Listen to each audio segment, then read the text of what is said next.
Hey, I am here to do a very fledgling attempt at debunking conservatism. No one ever talks about debunking conservatism. They say liberalism and conservatism and all these other things have their place. Without one to balance out the other, shit go down. But that's not exactly true. I'm going to use a strong metaphor that's too strong, but it's like saying if you have water and no poison, there's no balance in your life. No, water's good for you and poison is bad for you. That's why they call it poison. So I'm thinking along those lines with conservatism in a way. And I'll say my fundamental thesis, and maybe I'll be able to get a little more creative and stuff like that throughout the talk. Conservatism to me is the fear of change. Okay? Now, as soon as I say that, I realize that conservatism could also be called a stabilizing influence. Yeah, that's true. But I think it undermines normal progression. They use the word progressive to sort of mean something better than liberal because liberal has all these other kind of what do they call it? Like connotations. Because liberal might mean neoliberal capitalism, which means you're allowed to do whatever the hell you want to make your money because somehow it will all balance out in the end. Balancing out in the end might mean that the money will just spread to all the right people who need it and not go to the people who don't need it. Or that, yeah, no, poor people will die and we don't need them because they're not able to manage money well anyway. So maybe whatever the hell happens, so that's sort of like why liberal, all of these things seem to have more than one meaning. So I'm going to use the idea of liberal as people who embrace change, um, and conservative as people who have trouble embracing change. It gets so bad with conservatives that even though they cannot go back in time to understand what the American founding fathers meant by what they said and what they wrote, that because they can't be in the water they swam in, they don't really know the context. But yes, intellectually, you could try to pick apart and construct the context of the things that the founding fathers said and argued about and all that stuff.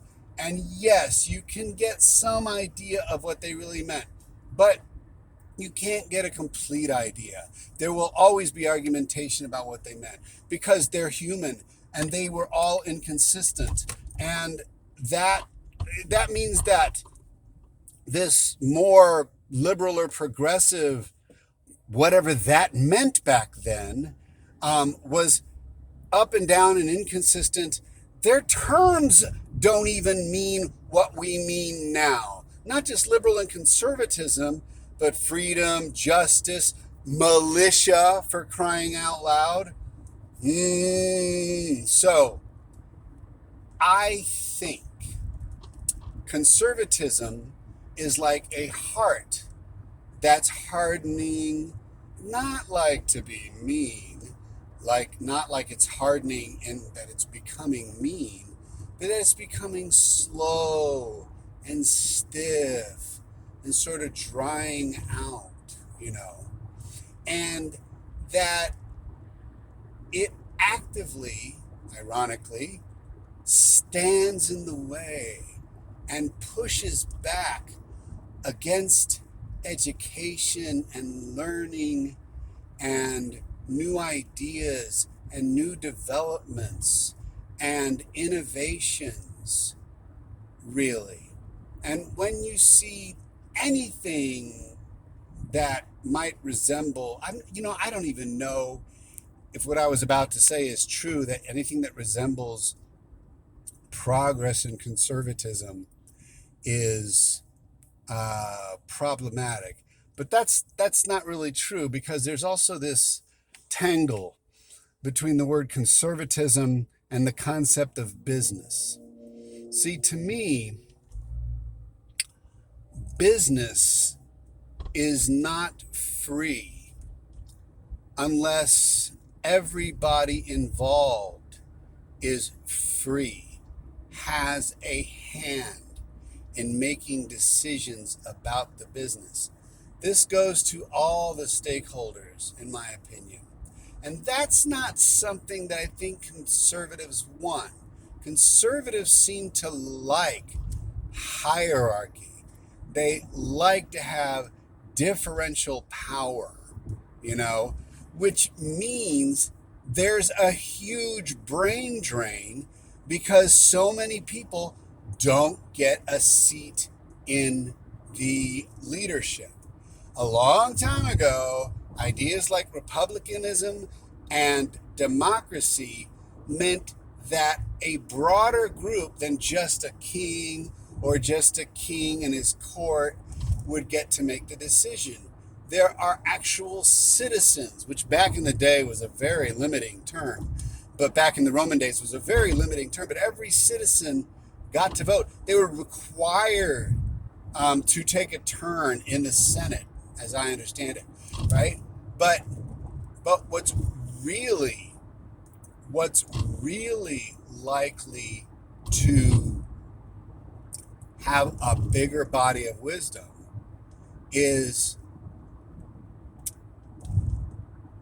if the leadership is the people, and I'm talking about in businesses.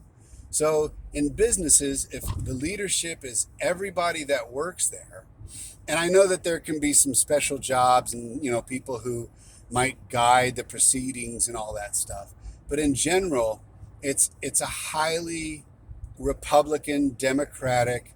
There can be representation, but they can be voted in and out by the majority without having some business version of an electoral college.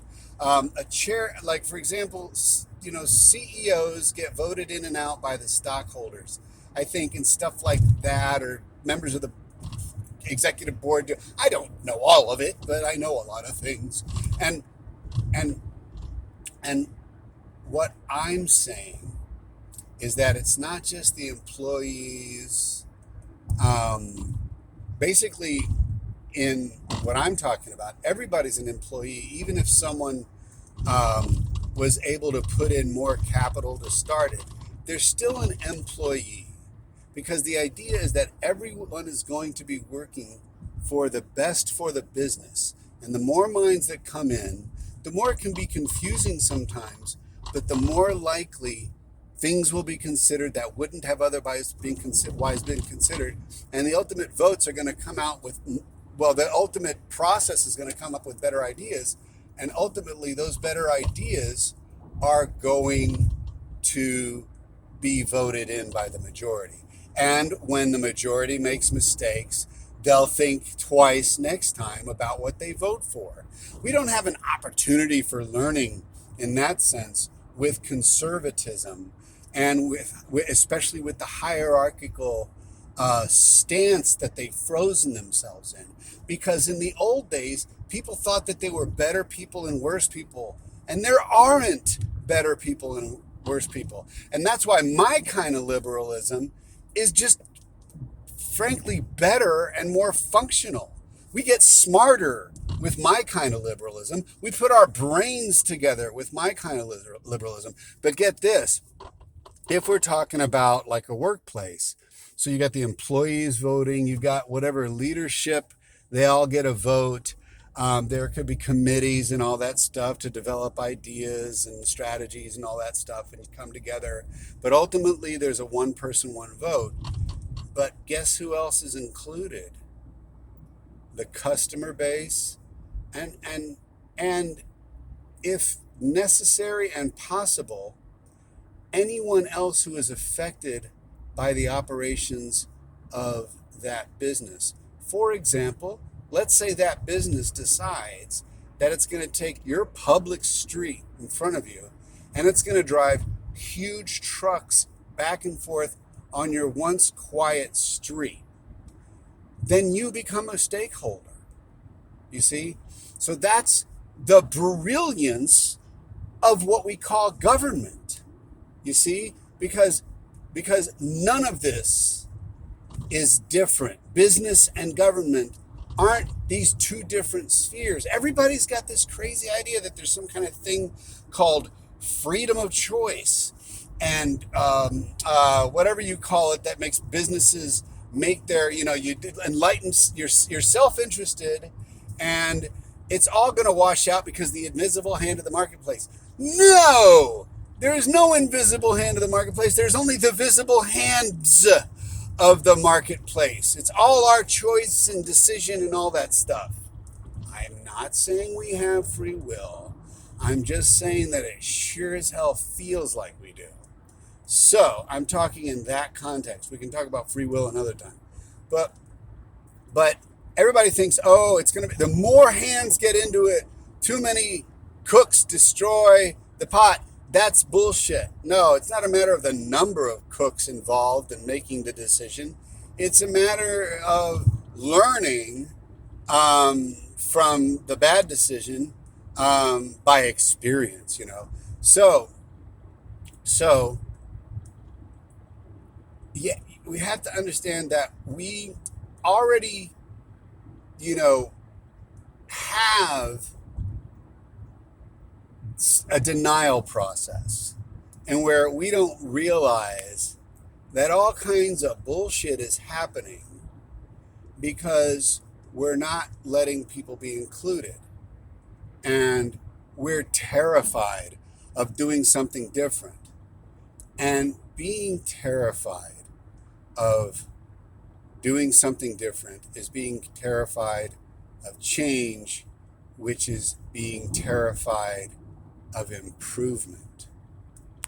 So, conservatism has a very small place in a good functioning world. And liberalism has a very large place.